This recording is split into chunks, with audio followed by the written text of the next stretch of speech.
Tonight, Pakistan remains on red alert, and paramilitary forces are deployed in all major cities there following the assassination of Benazir Bhutto. But how are Muslims here in the U.S. and around the world reacting to the assassination? Joining us now from Washington is Arsalan Iftikhar, a contributing editor for Islamica magazine. First of all, what is your personal reaction to what you saw unfold early this morning in Pakistan? Well, Laura, myself, like millions and billions of Muslims around the world, really saw a sad and dark day descend upon the streets of Pakistan today. It really, I believe, will have the same sort of societal impact that November 22nd, 1963 did with the JFK assassination here in America, and I think that the Pakistani public is going to be reeling from it for quite a while.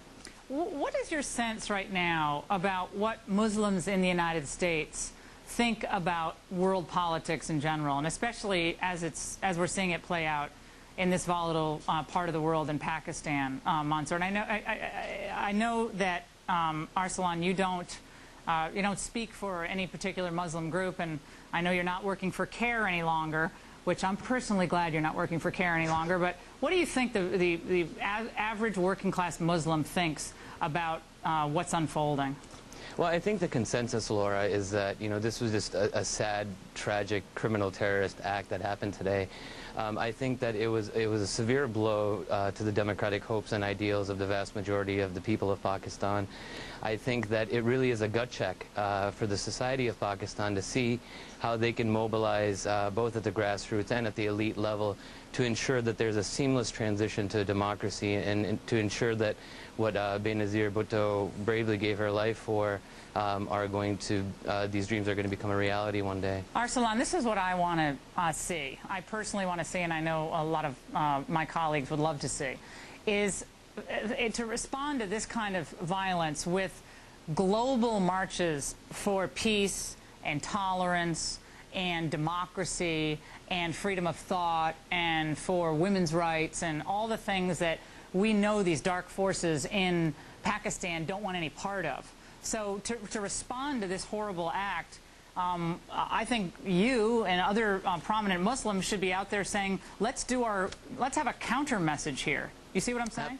Absolutely, and we have been since 9/11, and I think the important thing... Well, how many marches have there been since 9/11 in the United States, or frankly around the world? There have been hundreds, and what's most important to understand and keep in mind is that Benazir Bhutto was the first female elected to a head of state position for a Muslim nation, something we as Americans have not been able to do as of yet. And so to many people, Benazir Bhutto was that glimmer of hope that Pakistan could be headed back to towards a path towards democracy. So you do not believe then, in your heart of hearts, that an Islamic state, a nation founded as an Islamic state like Pakistan, you don't believe that they are intrinsically opposed to democracy, or incapable, I should say, of undertaking true democratic reforms? Because a lot of people out there today are saying that.